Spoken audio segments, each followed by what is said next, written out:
Sakmasa? Welcome to another edition of Maho Radio, the one and only radio and roast show. And all the Sekai, I'm your host, DN, formerly known as Director Nasty. You may have seen my face somewhere on your homepage. Hopefully you clicked on it, because I'm on a bunch of whole channels. Today on Maho Radio, we're talking anime. We're talking Rezero. Julius, who that, son? We're talking solo leveling. Jinwoo, once again, farming the aura in the rain. Got all the panties wet, including the floors. And last but not least, we got some weirdness in Dr. Stone. We got a girlfriend coming back to her original form in 100 Girlfriends, and much more than that. Make sure, if you haven't already, you subscribe to this channel if you listen to Spotify or YouTube, and make sure you you come through on Twitch. We're live every Monday, and you can join the crew and ask questions and watch me fumble the start almost 2 times in a row. You'll think I dropped off faster than Rezero did this season. Hey, who said that? Whoa! Relax. I ain't say all that. We are going to jump to the first segment, though. We're going to jump into just a tip. First tip we're jumping on is, as I said, Rezero, bro. So, let me tell you right now. Alright. Jinchi with the leg. Sweet the leg! You already know. Look, the Rezero. Ow. Y'all don't come for recap. Y'all came for feelings. Rezero ended. And the season was good-ish. I gotta be honest with you. They're currently kind of not beating the mid-zero allegations right now. I feel like, and I'm quoting someone else's words here, I feel like Rezero Season 3 was like a try-hard season.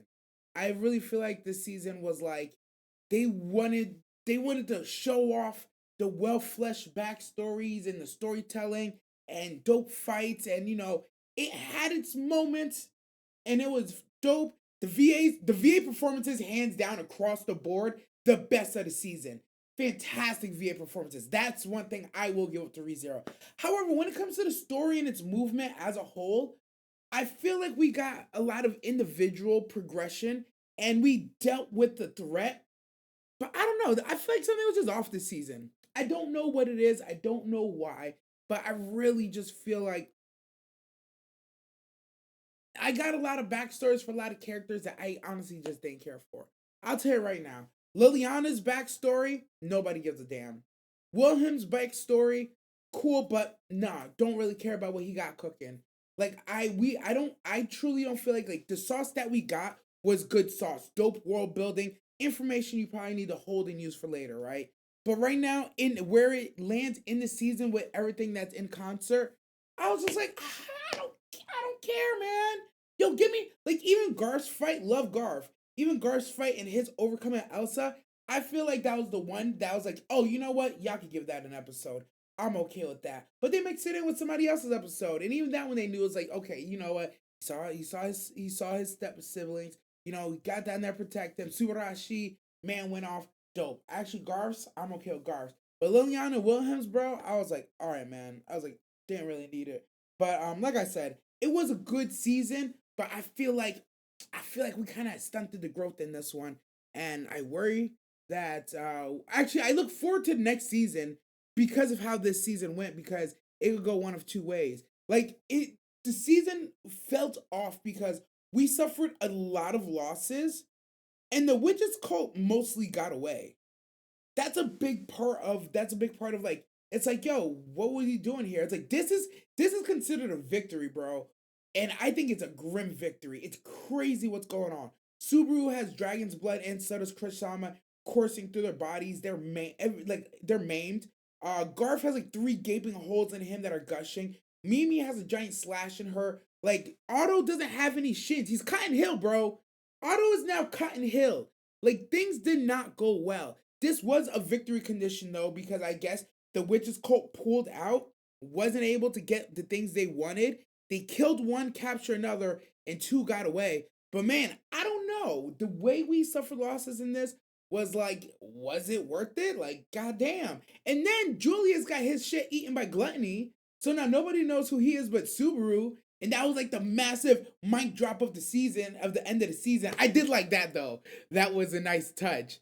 That was a real nice touch. Because like at the end of the episode, everything's like, Like they're trying to pretend like everything's happy-go-lucky, but everybody's clearly maimed. They're playing this fucking nice ass music. Subaru runs into the Radcliffe dude, the wolf guy, and he's like, "Yeah, that's right, but it's all right, man. You know, we'll get him next time." He's like, "Why you got such an upbeat?" He's like, "Yeah, what are you gonna do about it?" And then he's like, "Yo," he's like, "Huh?" I was like, "Oh, there's Julius over there. Why he's playing around?" And then the dude is like, and then we go up to Julius and Suru and Emilia talking, and he's like, "Hey, Julius, why you acting all funny for? What's good, bro? Everybody been looking for you. I ain't seen like no." He said, "Everybody looking like ain't nobody seen you in a minute. Like, what you been up to?" And Julius is just sitting here with this motherfucking stink face. He's like, "Wait, you see me, bro? You can see me because nobody else knows this nigga exists, bro. He got his fucking name 8, fam. That's tough. He got gaslit by Gluttony. Gluttony said, "I'm gonna dine on you, boy." But unlike the blue-haired girl, the one that nobody remembers, he is able to be remembered by at least Subaru, and he did not get completely bodied. Crush Sama ended up like with total amnesia. He just got forgotten by everybody. And a blue-haired girl, like nobody remembers who she is, but we don't know her condition. Oh, she got both. Oh, but we don't know if she remembers who she is or not. We don't know if she got both the amnesia and nobody remembers who she is because she got two of them. She got two of them, so we'll see. But yeah, with all that, yeah, I just want to say Rezero good, but like, I don't know, man. I don't know this season. But here's where they did a good job, right? Because of everything that's happened, and like we just managed to push off the witch's cult. I look forward to next season because I'm like, so where do we go from here? Like money definitely didn't do a reset, and it's like this is what we're keeping right now. Everybody that's fucked up is like, there's no way. There's just no way. We gotta run that back or something. I don't know what the answer is here, and I don't know how far back we go if he tries to do it. Because this RBD is it has a mind of its own, bro. It really, really does. Um, yeah, that's it. That's it for a ReZero. Cause yeah, it just really gave me like, damn. A Return My Death was hardly used. No, legitimately, if I remember correctly, for the season, it was used 3 times. I want to say there's the first time when he got caught in Rat's thing. There is the second time. There's the second time where he gets to the tower in time and she catches him and she catches him and she says a bunch of stuff, but then he like jumps off and he gets like strangled. And then I think there was a third time, or we're on the third life and he hasn't reset. I don't quite remember that one. Because I remember there was a point where after the dragon thing, they fell into the water, and I thought he was cooked, and he survived that. And I was like, nigga, you should. I'll say it, nigga, you should have died. You should have just died, honestly. And it's like, Sinead? Yeah, bro, you should have Sinead. I ain't gonna hold you. You've done everybody a favor. Yo, come back with the good old couch try. Don't get the dragon blood, and you're a Crush Sama. I don't know, bro. Should have Sinead. The only person I cared for was Garfield. I like Garfield. Everybody else was mad. Yeah, didn't give two flying fus about the some of the other backstories. Especially, I keep saying Liliana and Willems. It's like those had no business being in here. Like I would have known that the singing is important because like Priscilla in previous conversations and because they just kind of wrote her in. She had no business getting her whole entire own episode. There was no fucking reason for that.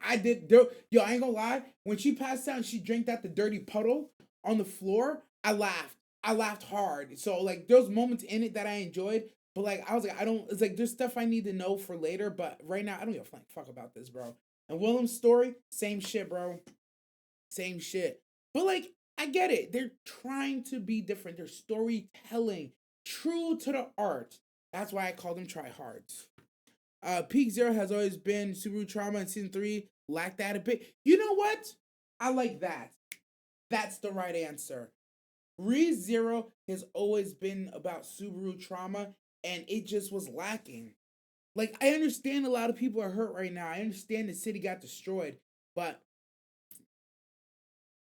I don't think people like hearing that, but whatever.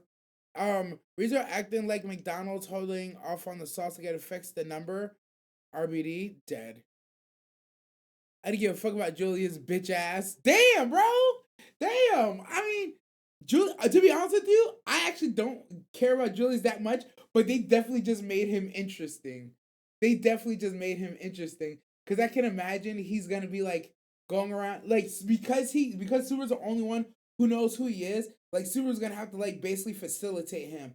And the other thing is the thing that'll be interesting with Julius, right, is because he is one of the first people that everybody forgot, but is still able to walk around. We're gonna see if it's like no one will ever remember who you are, or is it that people forgot who you were, but you can reintroduce yourself and remake relationships? That's gonna be the point. That's gonna be an important point. Cause it's one of those things of like Super come back, all right, everybody, here's what happened. This is Julius. Everybody happened to forget him because of the witches cult. He is so and so's knight. You'll find his stuff here, you'll find XYZ. Everybody just needs to get back to know him. And eventually everything will go back to normal. At least to a certain point, right? Or is it that after every time people leave like his general vicinity, does he get erased from their minds? We don't actually know how it works on this one. We actually don't know how it works on this one. So we're gonna see. But anyways, all right. The next tip we're jumping on to is, of course, a little bit of the solo and leveling, man. So solo leveling ended fantastic, bro. It was dope. Exact opposite of Rezero. It hit all the right notes. I love that as soon as the episode starts, we go right into it. And Jinwoo does the thing that I was begging him to do. He's like, hey, cameraman, shut that thing off. Shut it off right now, bruh. Because what I'm about to do, none of y'all can see. So he did it. He raised him in front of the S ranks. And they were like, hey, yo. And he did honestly, he did exactly what I said. He explained it. He's like, I can use the powers of people who have passed. They're like, oh, so it's not summoning, it's this and that. Like it's not summoning, it's raising, or it's like using an enemy's abilities. And it's like, yes, kind of sort of, yes, that's what it is basically. But I do like that, some people try to spoil it early and we're like, oh, you don't understand. Everybody's gonna be okay with it because Minbu was calling out to him. And I'm like, yeah, they didn't say it in the anime, so I'm ignoring you guys. And like it was really adamant. People were trying to say that. And I was just like, okay. I was like, the anime's gonna reveal, bro. The anime's just gonna fucking reveal. So I like the anime covered it. Once again, showing these people are going out of the way to like freaking spoil shit. Like, look, the anime is not gonna do everything in the same exact order as the manga did. All right, they're gonna spin the story just a little different to make sure it's must see TV. And I think you gotta let them cook. So I hate that whenever somebody sees that something wasn't shown or said exactly what it was in the manga, they always try to jump in and try to say, "Oh, this is what happened in the manga, but the anime messed it up." It's like you don't know they messed it up yet. All right, you don't know it got skipped yet. Like for instance, we were talking about the fights between the A ranks, the Japanese and Korean A ranks. That got skipped. I was like, oh, that sucks. What that had to do with the story? Nothing. So we skipped it. Like we know, even though seeing the A ranks fight was probably dope, but like we saw when we got to the island, like it was getting waxed. The cameraman only survived. He was the only A rank, and he only survived because he had the plot armor being the cameraman, bro. Everybody know cameraman never die. But yeah, he only uses him for a moment, and I didn't realize. Maybe I'm stupid. Maybe I'm Baka. I didn't realize you could release the extraction, bro. I didn't realize you could release the extraction. So for me, it was one of those things. Like as soon as he used them, and he's like, "Wait, but you should let him go." I'm like, "Don't let his ass go. Like, let him go for what? Let him go for what? I would have fake extracted him, bro.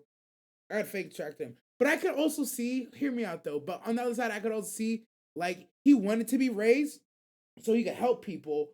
But if once I raise him, if he's like, nah, let me go, bro, I'd be like, yeah, I'm not gonna keep you. Like if the shadow itself was like, I'd be like, all right, bro, you go. But if the shadow was like, I mean, I want to help people, I'm like, yeah, I'm keeping you, buddy. Cause that healing was next level. That man healed in a way where potions, literally hacks and cheat codes in the game would not work on her. His healing was literally and not only did he heal the hell out of her, yo, it was fast, it was effective, and I'm pretty sure he put her damn near back to 100%. because she was at the funeral like 3 days later. Like she was not completely eviscerated and blasted in half of a pinata. Hey man, I don't know. I don't know, man. I don't know. I might have kept him. I might have kept him. Not against his will. I'm not keeping a shadow slave. But, if he until he said he wanted to go, I'd be like, and the funny part is, I don't even know if Jinwoo needs healing like that. Like, I don't think he gets hurt in the sense of the way everybody else gets hurt. I don't think he gets as close to their as a regular hunter's version of death. I just don't believe it. Like, he has an HP. I've seen his HP, but like when his HP hits zero, I think he just turns into a human. Not like his HP hits zero and he's actually dead. So I don't quite know how it works for him. But long story short, it's like one of those things like I just have him as a healer, bro. I just would. Cause like I'm not that altruistic, but at the same time, like if I'm like running a dungeon, a bunch of people are getting fucked up, and I like heal the people that are getting fucked up while I'm finishing the dungeon, I'm gonna do that. Area effect. Help people. I don't know. Maybe I don't think about it too hard, but yeah. I thought that was fire.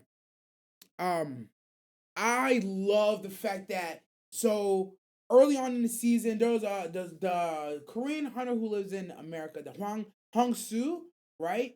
He was calling Jinwoo's dad humanoid magical beast. I'm like, what do you mean by that, bro? Fast forward to the last episode of not Rezero, of Soul Leveling this season. Ta-da! Humanoid magical. Oh man, that's a big pimple. Humanoid magical beasts pop up, and these niggas can use the gate abilities. I was like, hey yo! I was like, now I see. Hong Su, I called you a hater. I said you was trash. You still are because his daddy's not a magical beast. But I understand why you think he's a humanoid magical beast now. They're actually cheat codes, and there's something said about hunters. Hunters need to hunt or something like that. And now I see the thing with the gates is kind of weird. I feel like these humanoid magical beasts are merely using these gates to make like worthy opponents. So like I don't know. I feel like they're trying to like on Alien vs Predator, right? The predators would find like a good species that like has like that can challenge them, and they would like pluck them out and go to war with that species. I feel like solo leveling is doing like something similar where it's like, damn, we so fucking strong out here. Ain't nobody out here can fuck with us. We gotta make some niggas that can fuck with us, bro. I'm bored. I wanna run a generational fade like right now, but everybody we run into is trash, son. You know what we should do? Yo, we should train these niggas up and then run a fade on them. Like train them up, let them get good and strong, and then we just go fucking fight them, man. We're like farming our own fucking prey. Yeah, this show's all about farming. Whether it's aura or prey farming, they're doing both. You're like making your own mini bosses, creating your own ads to clear in a game. It's a fucking insane concept to think of, but that's the only that I can't imagine what they're doing here. They have gate tech and they're here, so it's one of those things. This is why sometimes, like in real life, I'm like, yo, aliens have to kind of exist, right? Like on some level, aliens exist because it's like we're here, we have this technology, is it so crazy to think somebody out there might have the same shit? And like we're seeing the birth of the world of like, yeah, perfect example. What's a shoddy who he met in a dungeon? She's from another dimension that she got snatched from and brought here to be part of whatever this dungeon is. So it's one of those things like, yo, there's other beings out there, other dimensions that actually exist that you have to entertain. And then on top of that, with these damn magical beasts, these humanoid magical beasts, I think they're referring that there's like four of them in total. Because there's the two that we saw, they're talking about him missing out, and they're talking about her not being there. And I'm like, yo, if there's four of y'all, what the fuck are we gonna do, bro? They look scary. And I know they're a problem because Jin Woo's dad is following them niggas. He knows something's wrong. He's following them niggas. So now, early on, I had this idea that Jin Woo was the threat that was going to challenge the world, and we didn't know enough about the gates. I don't think it's Jin Woo anymore. I now think he meant these humanoid magical beasts are actually like who he was referring to, that there is something coming that we're not prepared to stop and it's gonna devour us all. I think it's these humanoid magical beasts, but we'll see. We will see. Um I like that. I like that he rose. He rose the ant that he killed. Called him Buru. Um, and it's interesting that Beru can talk.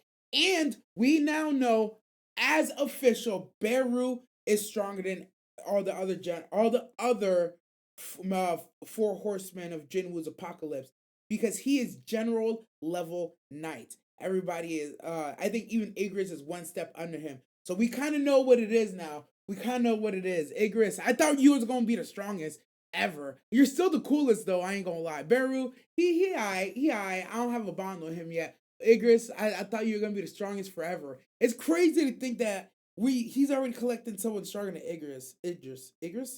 I always say his name wrong, but yeah, dope ass episode. It was fire all around. I'm excited. Oh yes, last thing. I want to know if Igris could raise his level from like elite level knight to general knight. You know, like I see that there's like a level 1, level 2 next to their names. So it'd be elite knight level 3, elite knight level. Like if Igris hits like elite knight level 10, does he then become eligible for upgrade to general knight level 1? Like, can he level 2? That's what I'm looking forward to. Like, imagine like your mobs are slowly leveling up. Like now, like his regular ass shadow soldiers, instead of them being like level, like they go from like level 1 basic soldiers, they hit level 10. Now they can become level 1 elite level. Oh man, that'd be fire. I really hope that's something that can happen. I really hope that's something that can happen. That takes solo leveling to a whole nother level if you can do that. But I digress. I don't know. The anime reveal, because I'm not gonna read it. Please don't spoil. But shout out solo leveling. Dope ass finale. Did everything that Rezero did. Yeah, because Crush lost her memories, but people remember her, if I'm correct. Oh, true. I did say that backwards. Crush Sama lost her memories, but people remember her. You're right. You're right. You're right. Anime drops the ball, but the fans aren't any better, Dead. They're just trimming the fat. They also skip something in episode 13 too. True. It ain't a spoiler anymore because you'll never see it, but Jinwoo extracted the Ant Queen too. But Bro explains she's useless in the comments, like he just released her. Oh, that's pretty funny. That's pretty funny. I never would have known that. But honestly, that's one of those times where it's like, yo, we went past it forever ago, and they're not gonna mention it because it's not important. But he did Extractor. It's like, oh, okay, cool, cool, cool. Yeah, useless in combat. It's funny, he says useless in combat, but like all those other S ranks were essentially like struggling. Oh well, you know what? You know what? That's not fair. They actually bodied her pretty quick. I'm not gonna lie. She got bodied pretty fast. So yeah, useless in combat. So it's interesting. The first 3 times they came to Jeju Island, the ants alone repelled them. Like they never made it to the queen, and the queen beat their asses. Because if she's useless in combat, and we saw how useless she just was, it's like damn. It's like damn. It's like y'all lost to the regular ants. But at the same time, I understand this threat was fucking massive. It's a lot of them. It is a lot of them. It's overwhelming force. I don't want anybody to ever be like, yeah, you didn't realize or you didn't know. So Jinwoo holding on to their actual soul is diabolical. No, it really is, bro. It really would be. It really would be. Like, bruh. I feel like I feel like it's not the actual soul, but that's as close as you can get. What's going on, Foxy? Yes, but you're fine. I was late too. Superman video, I was in the back. But yeah, so that's the last tip we're jumping on. We're now moving on to I'm on the wrong screen. Oh, also last thing about solo leveling. Solo leveling officially hit 700K plus reviews on Crunchyroll to become the most reviewed show in 2 seasons, bro. All it took was 2 seasons. That's how crazy season 2 was. Like niggas, like everybody's talking about solo leveling. Solo leveling legitimately went mainstream, and it's dope to see. Even my normie friends who don't watch anime are like, "Yo, what's this solo leveling thing?" It's like, "Yo, is it lit? Should I watch this?" I'm like, bro, if you like Dragon Ball Z, you're gonna like solo leveling. That's the best way I could put it. Like you just want mindless ore farming, niggas screaming, just surpassing their fucking limits for the love of the game. Yeah, solo leveling's for you. Dead ass. I feel like the hate that solo leveling gets is the same hate Dragon Ball Z is get. Like honestly, it's like it's not trying to be overly complicated, bro. Solo leveling is like, we're not trying to be overly complicated. We're gonna tell an interesting story, but just know you're here for like the coolest guy to ever.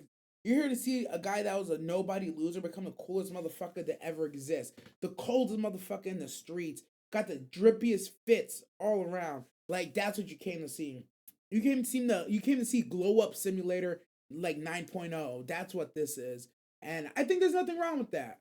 I think some people want substance. You want substance and you want tryharding. Go watch Rezero, buddy. Go. Ka. Ka. But yeah. So the next thing we're gonna jump into on the quest board, first thing we got is top 10 most anticipated anime of the spring season. Now this one touched me in a special place. Whoa, let me stop that sentence, bro. This one touched me. This one touched me in a special place because I'm hella excited for the spring season. We've been talking about it non-stop. What's coming? What's happening? What are we doing? Where are we going? And of course, Anime Corner, shout out to the people at Anime Corner, consistently putting out cool polls for me to pull up and see what the pulse of the community is really looking and feeling like, and what are people looking forward to watch. Me personally, I couldn't even tell you what we're gonna watch on YBR's channel. We already know. You already know. If it's like one of the mainstream top 5 hype, we're there. If it's something niche or something like rom-commy, we might be there, we might not. If it's Eki, the boys might pull up. I don't know. But on this one, I'm excited to see what's coming because some of these I didn't even know were coming out. I didn't know some of these are coming. So number 1 on the list is Fire Force Season 3. Look, you already know. I'm a Fire Force head, bro. I'm going to preach the gospel of Fire Force every chance I got. All hail the Adula. Abdullah, what's it called? Adola. Yeah, all hail the Adola, son. I'm telling you, my boy, if y'all haven't watched Fire Force, go watch Season 1 and Season 2. Season 3, I'm so excited. The mystery of human combustion, we might figure it out. And if we're not going to figure it out, we're going to knock some heads together until we get some answers. I'm looking forward to our man Shinra beefing with his brother Shin again. Shin, possibly the dopest fire user to exist. Shinra slowly closing the gap in speed, but nah, I ain't gonna lie, Shin is so cool, bro. He's so cool, but nobody's colder than my boy Benny Maru. The coldest of the cold, the hottest of the hot, the heartthrob that catches all the shorties' panties, and they don't drop, they incinerate because he's that hot, son. Yeah, go watch Fire Force, man. That shit is gonna be lit. I'm excited. Not surprised here. And surprised though, number 2 being Windbreaker Season 2. I'm not gonna lie.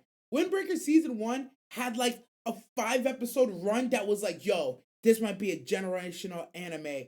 And then after that, it was like, these boys boxing, but I feel like they soft boxing. Like, what is this? Like, is this BL? Like, what's going on here? So I kind of look forward to Windbreaker Season 2, but at the same time, I don't. I feel like it was hyped up as like the super hype, hands-throwing anime, and it had a lot of soft moments, very reminiscent of Takamichi and Gang. So it's one of those things with Windbreaker where like the community thought they're getting like a hype fight only anime, but it really ended up being more like Tokyo Revengers, where like there's dope fights and stuff, but there's dope fights, but a lot of it is centered around like, world building. It's centered around philosophies. It's centered around, boys being boys, growing up, coming of age type stuff, dealing with like traumatic experiences and unlocking themselves versus just constantly throwing hands.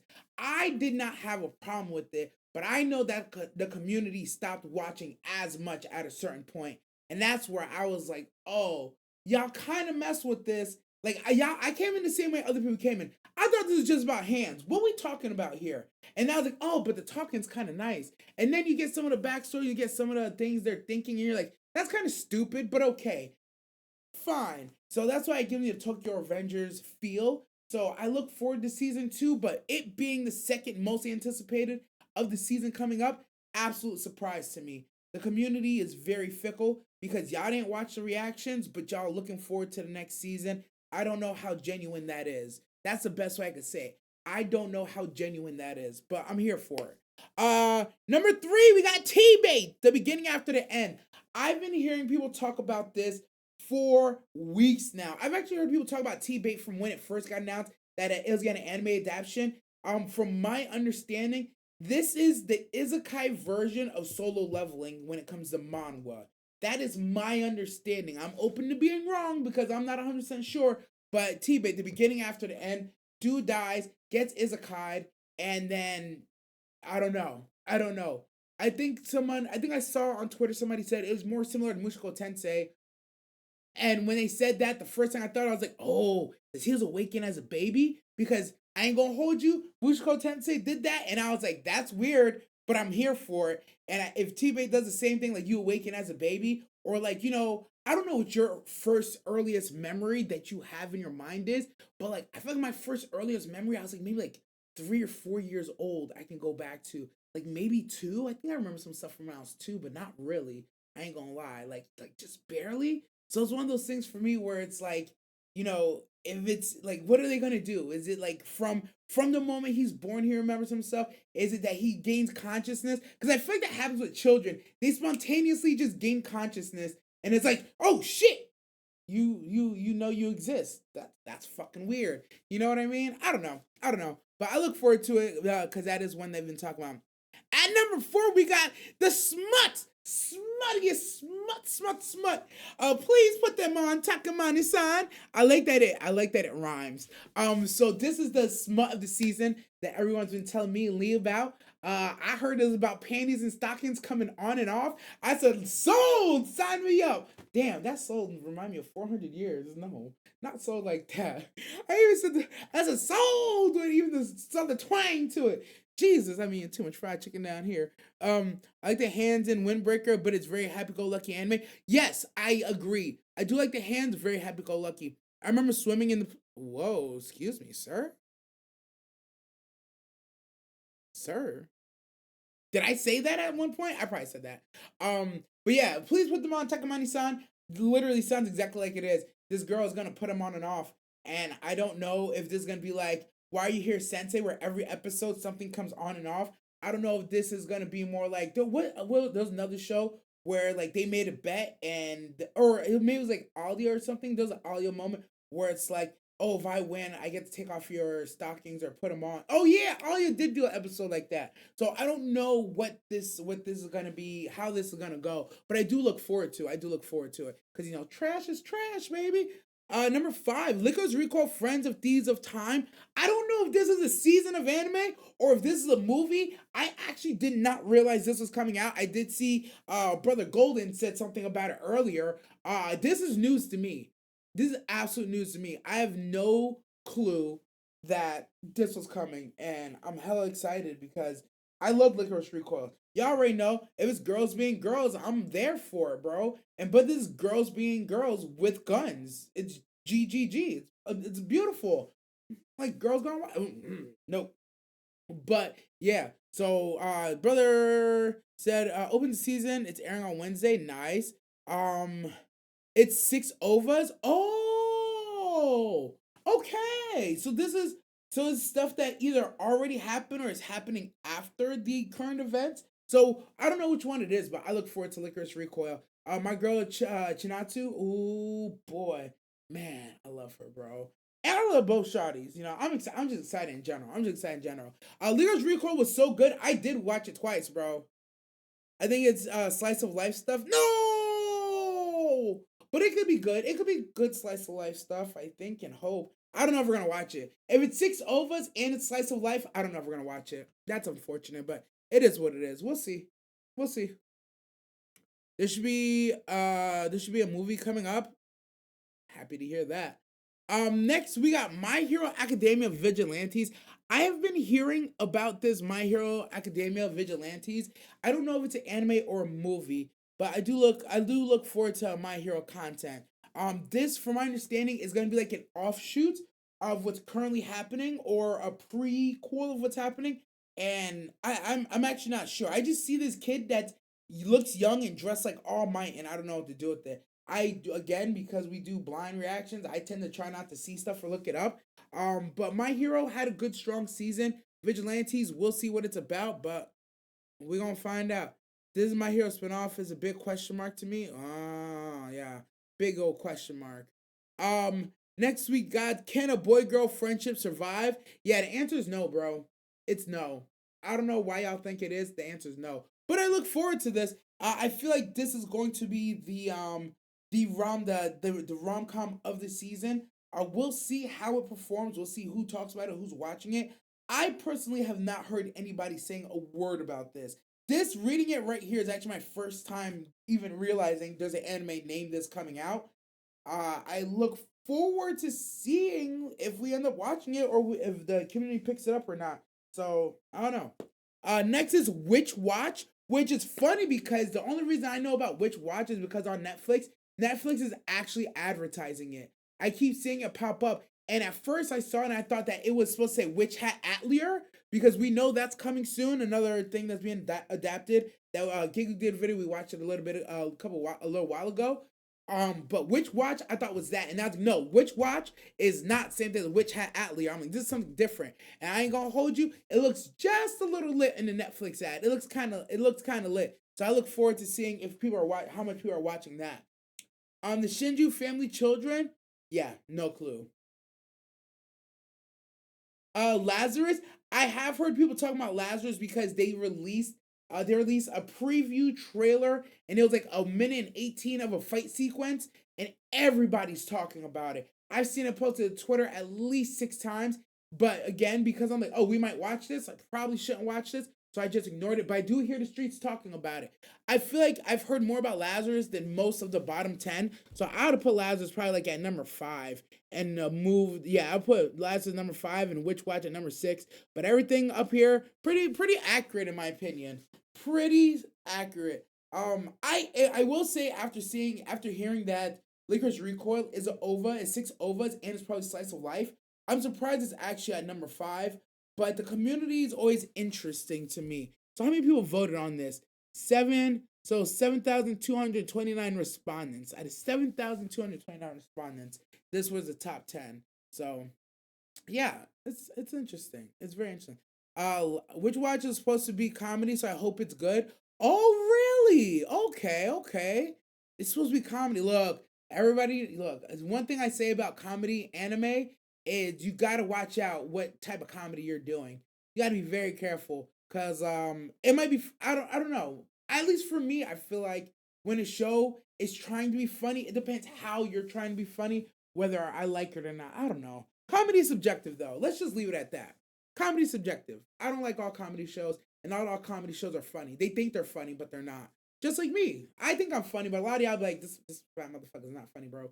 Like, oh, I'm sorry. But anyways, no one knows anything, though, because it's an original story. Ooh.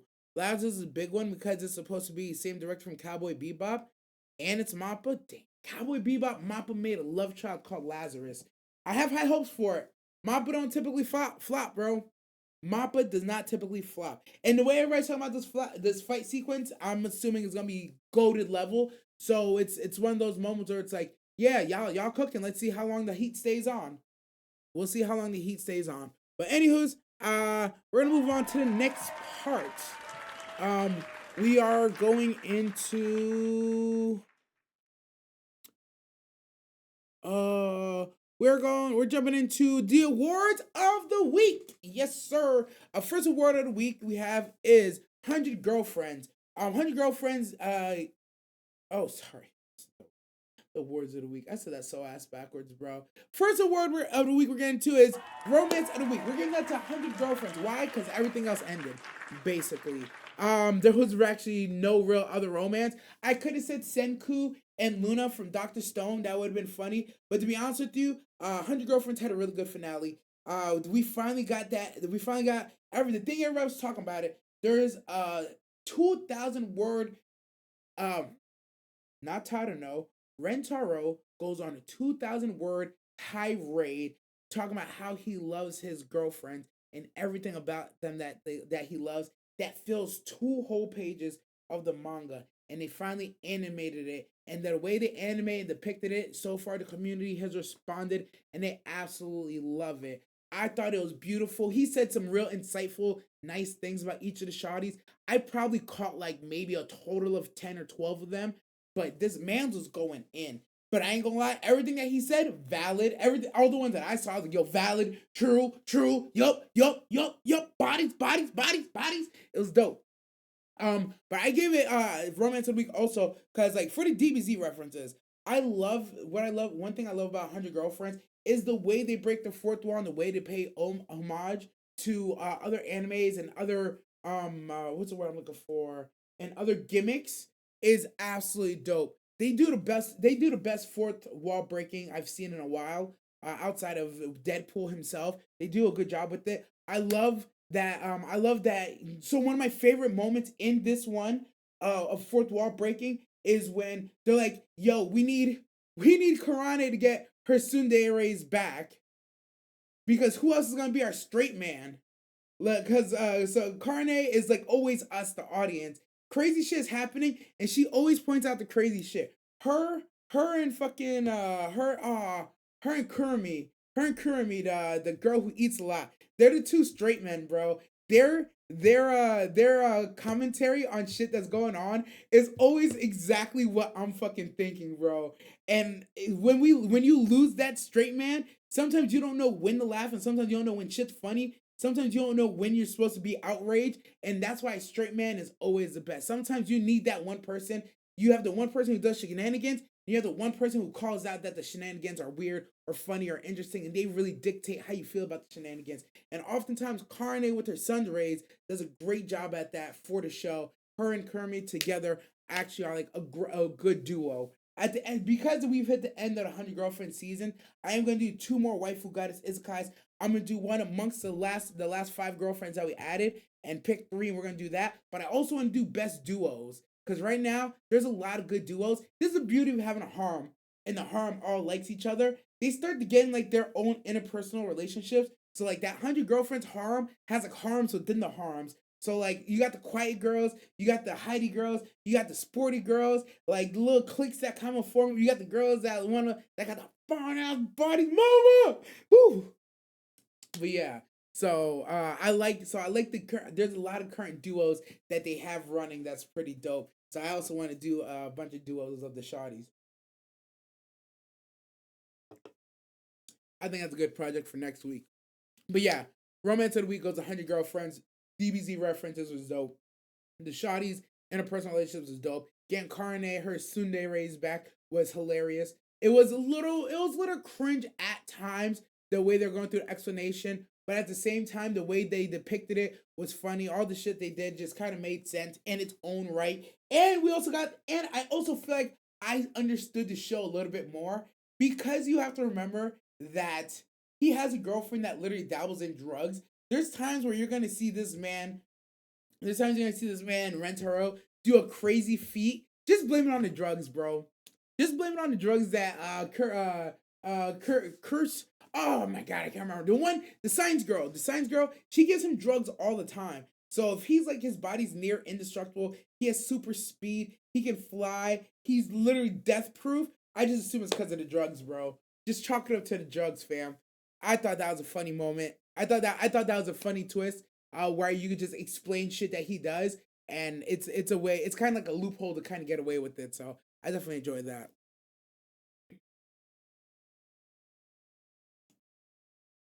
What's happening is yo, what's going on, KIC? What's happening, boys? I'm almost done, so we're gonna run some repo after this. We're gonna run some repo after this.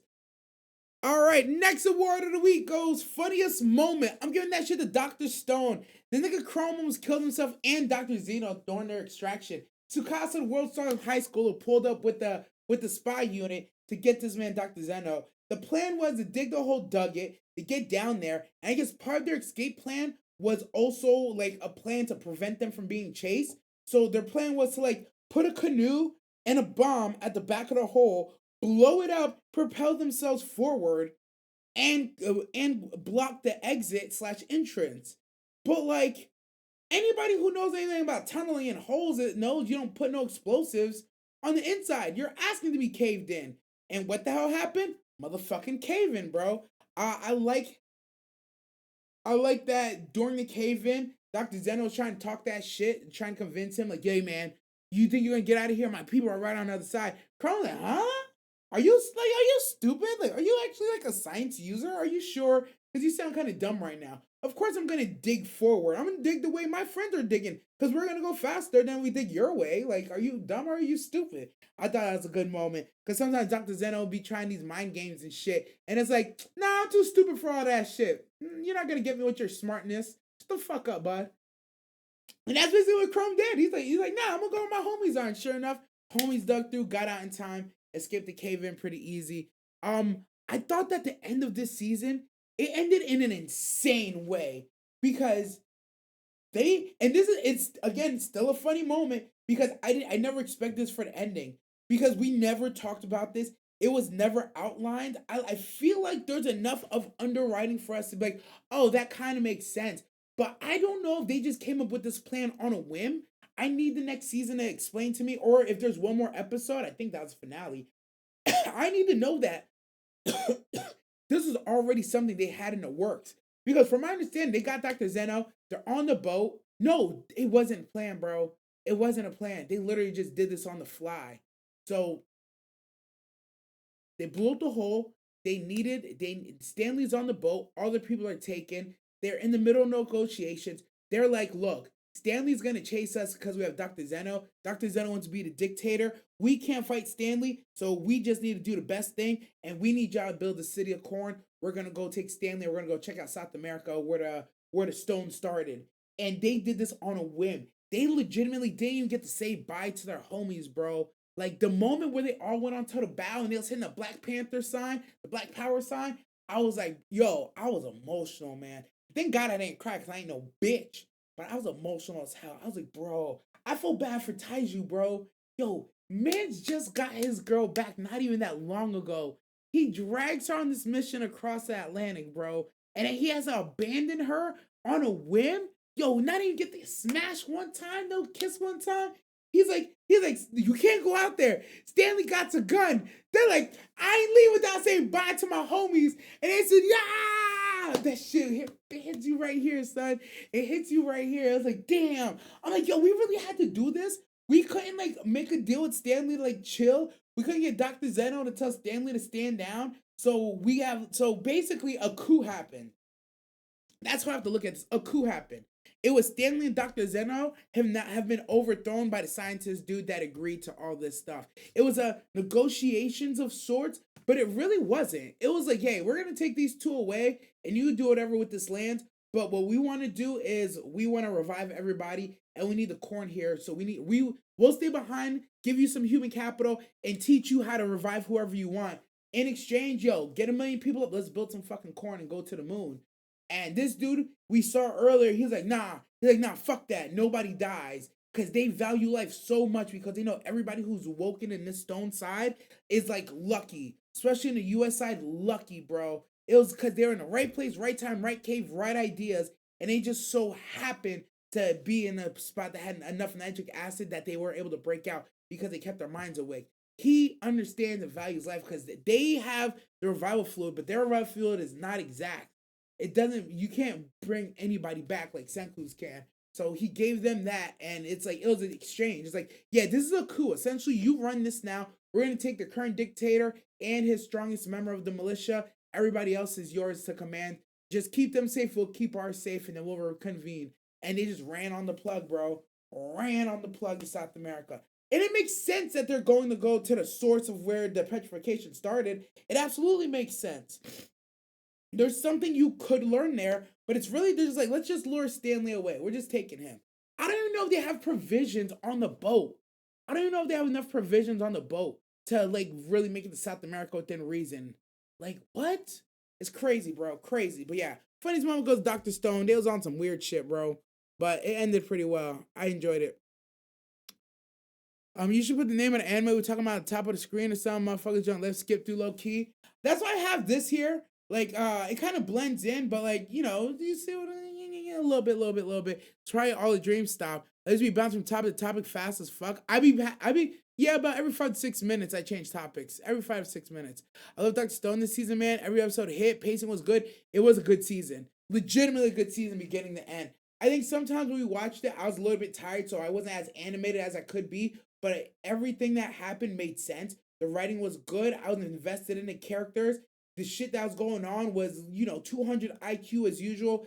Gen just picking up on stuff from afar. The way they describe and they're using the science is it makes sense to me as a science user. I'm something of a science user myself. I got the fire jutsu. So yeah, it was legitimately a good ass season. Legitimately. I need Dr. Stone Studio to take a break and hit us with some spicy henny.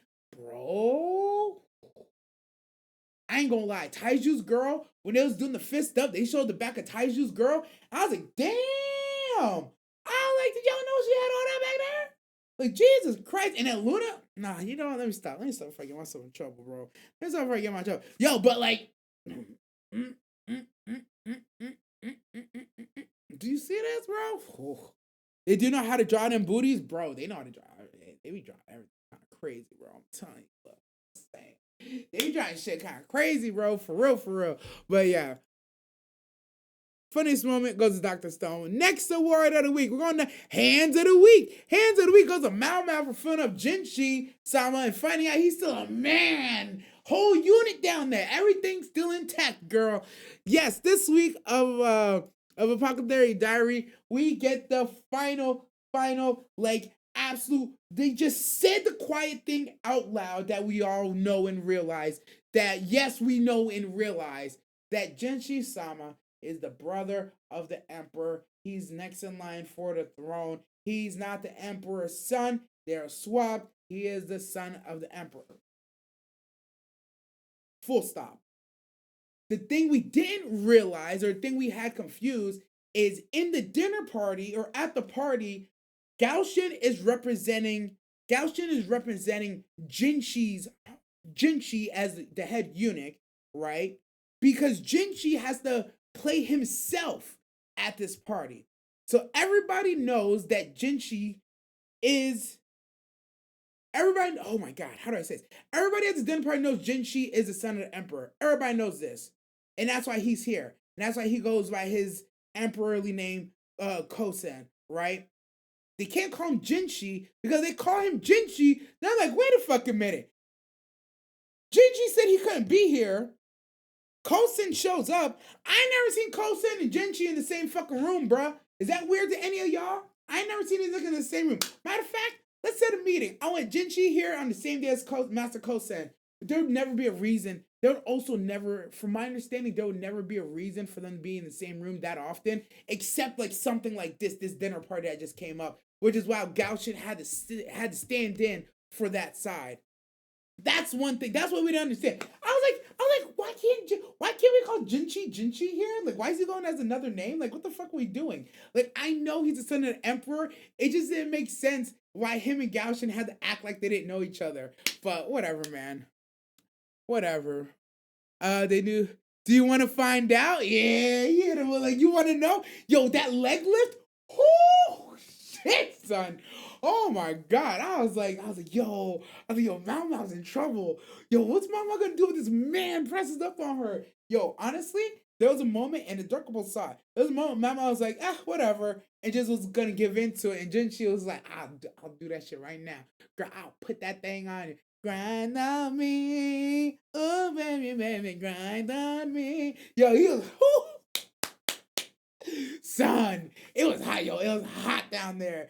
It was hot down there. I love that they weren't shy about depicting that.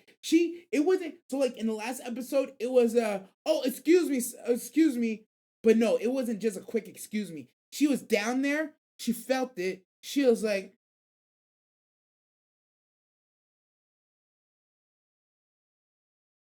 yo, and I was like, yo, girl, yes, it's what you think it is. You don't gotta keep stroking it. Jay, he's like, Shotty, please don't make me finish. I'm new here. It's like, bro, I need Kohaku back in that dress fact. Brother, Jinshi should have took her shoes off, sniffed those things. You would say that. What's wrong with you, buddy? Jesus, my mom thinks do it too. You know, she ain't lived that life she was raised around. Yo, honestly, yo, Mama would have had that thing blasting off again in like 90 seconds flat. I believe it. She'll put all the little tips and tricks in the Playboy. But yeah, Jinshi won't be able to hold it. That man ain't been touching God knows when. Whew! Man, what a. Let me tell you, man. But yeah, so Hands of the Week goes to Mao for finding out the hard way that Jinchi-sama was all man. And I love that he tried to like confess to her, and she was like, no. He's like, no, I have something to tell you. She's like, no, I don't know what you're talking about.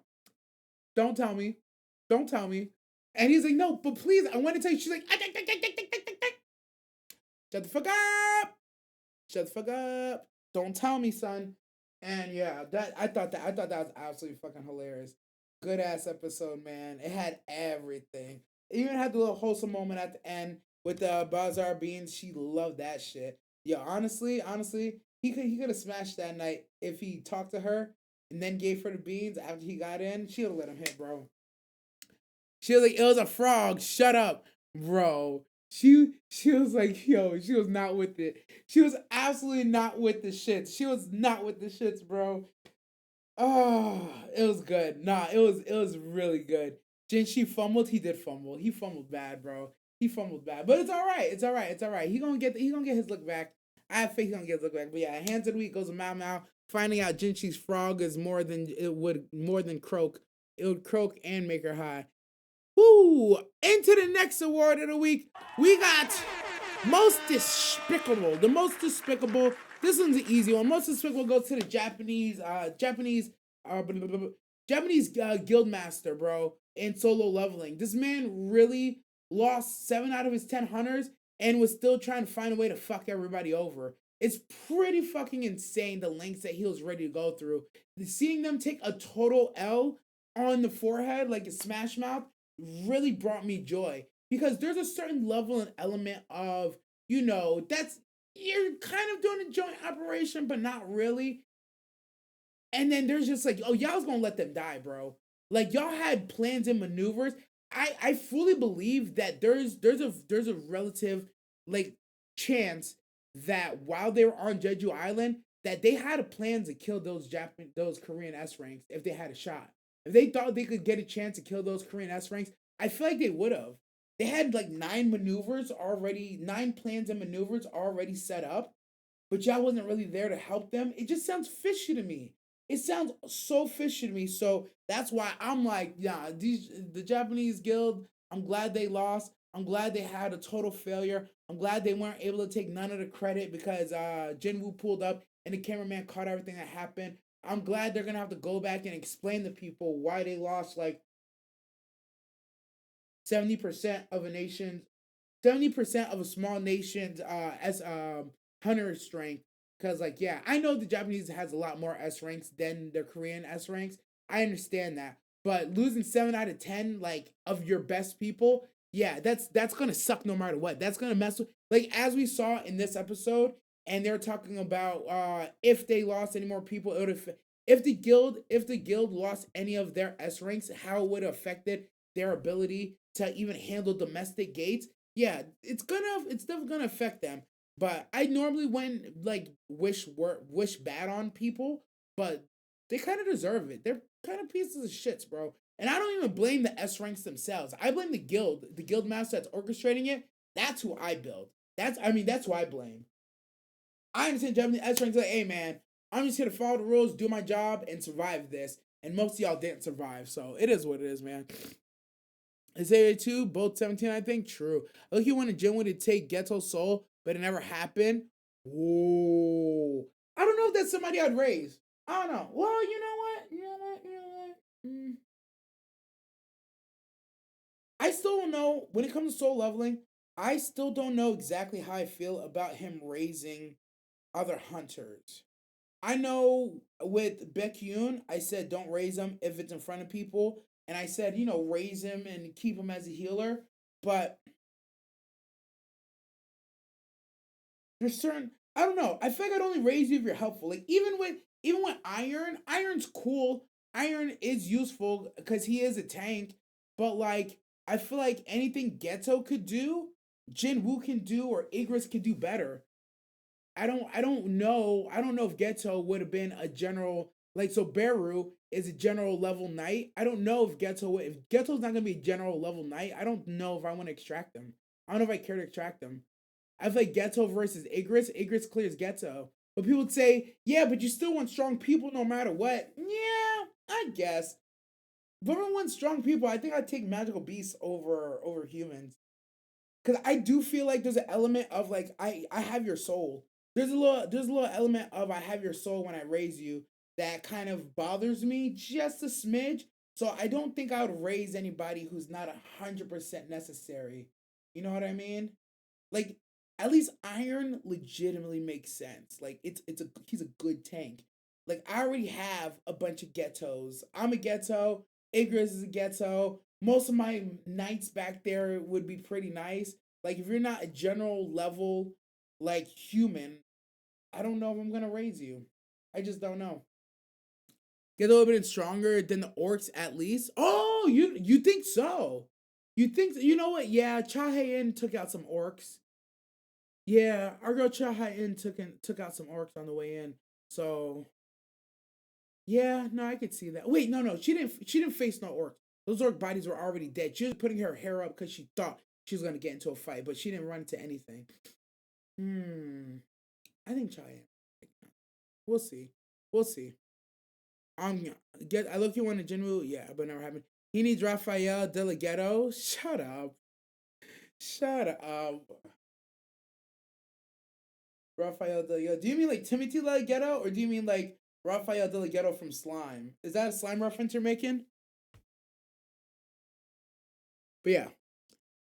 Next award of the week goes to Rezero best plot twist. The best plot twist from Rezero in this from this week definitely was Julius' name's getting taken away and now being at Subaru's mercy for human interaction. It's funny because Subaru and Julius legitimately like just started getting along like not even that long ago. So it's one of those things where it's like, yeah, you are now one of his most valuable employees, and that's just where we're at with it. So it's the next season will be interesting to see like what we're gonna do with Julius. Now he has to work in concert with Subaru.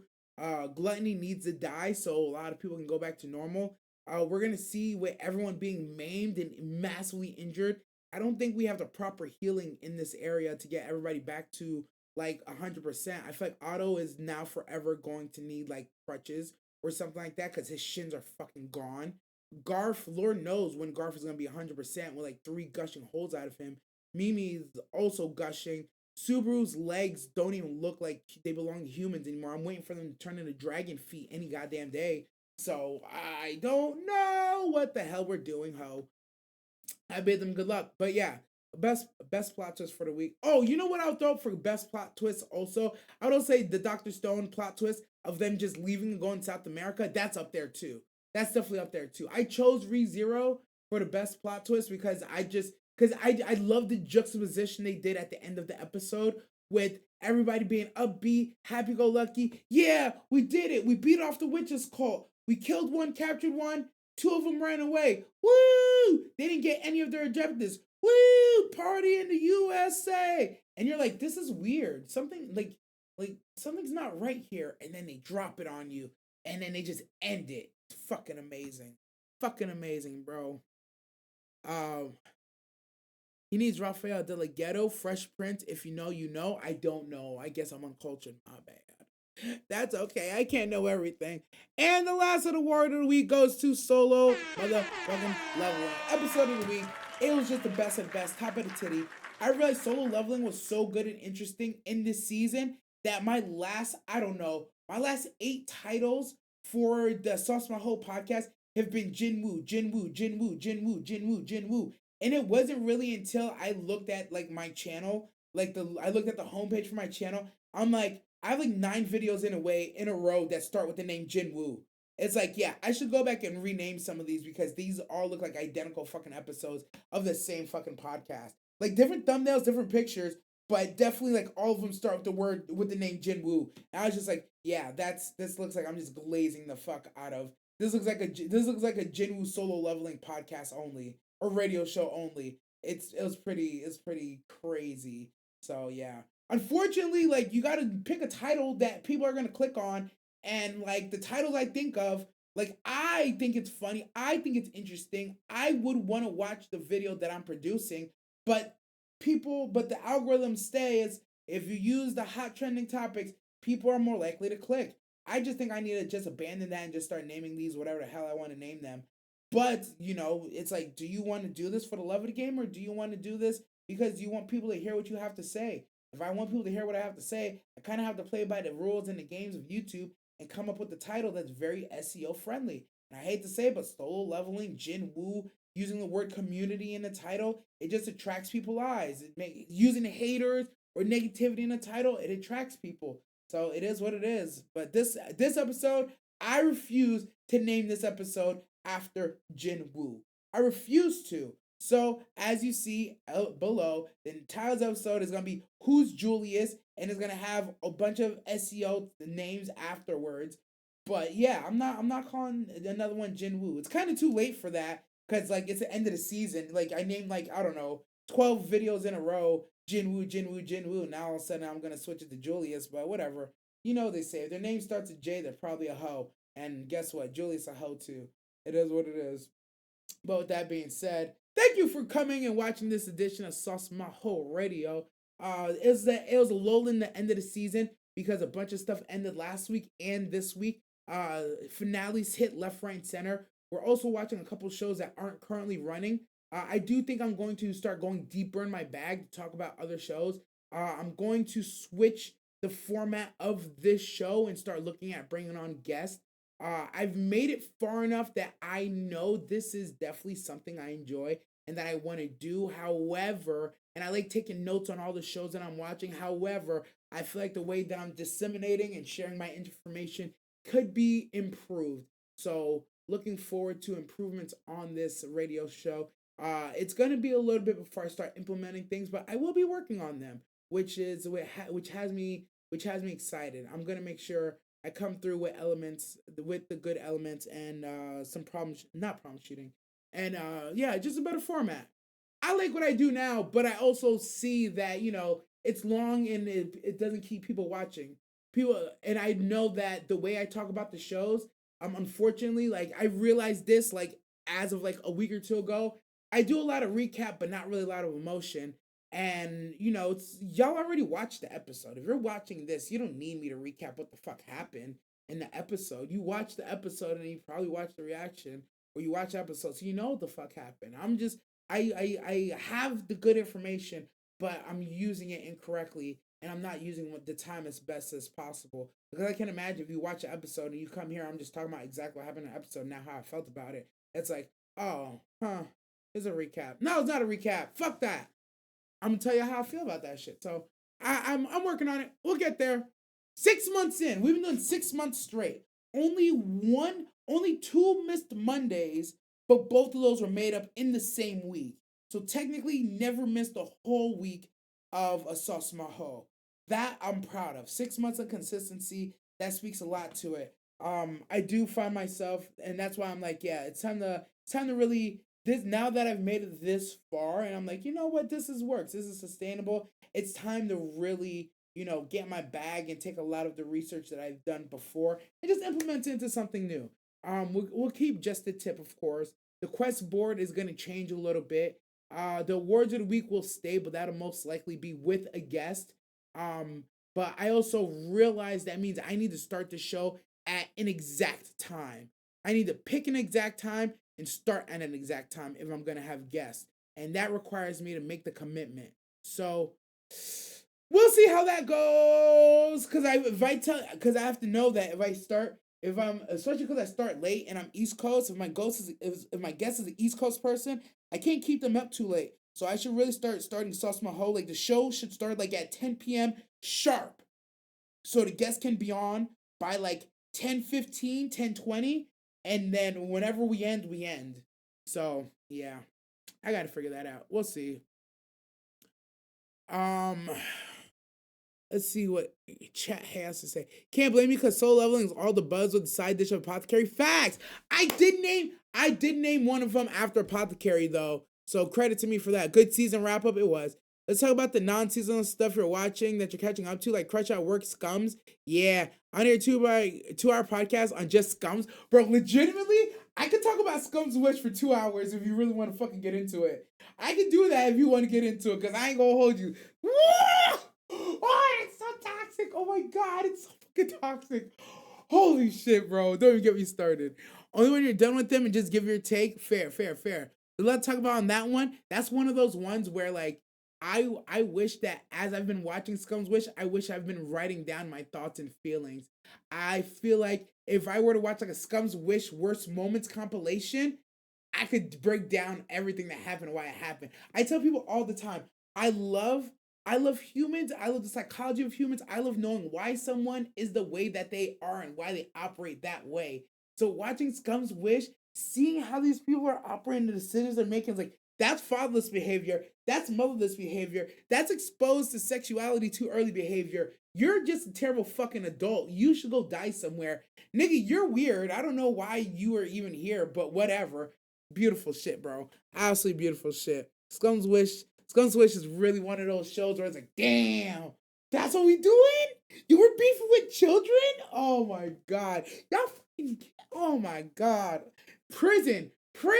Lock her up. Oh my, you know who I'm talking about. What's going on, fat dog? Guess two?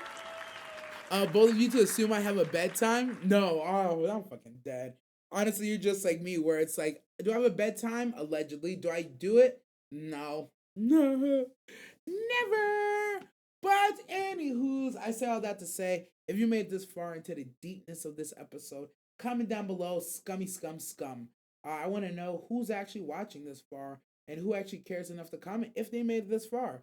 So, with that being said, thank you for coming to the 6 month anniversary, the episode 26 of the Sus Maho Radio Podcast. I look forward to the changes and things that we're gonna be bringing soon. Elevating the production as a whole, and really like locking down like better format that's more that's more engaging. To be honest with you, just more engaging. So that being said, I appreciate y'all. As Brother Golden said, I'll see you next season, aka next week, and we're back for another one. Remember, if you got the thank you, if you're listening on Spotify or YouTube, make sure you subscribe or follow so that we can get the support. We're trying to get to 100 on YouTube. I'm trying to get to 10 on Spotify. I appreciate the hell out of y'all. If you got the sauce, share the sauce, drink your water, clean your ass. I'm your man behind the cam. Always remember, oh, if you got the sauce, just share the sauce. I said that already though.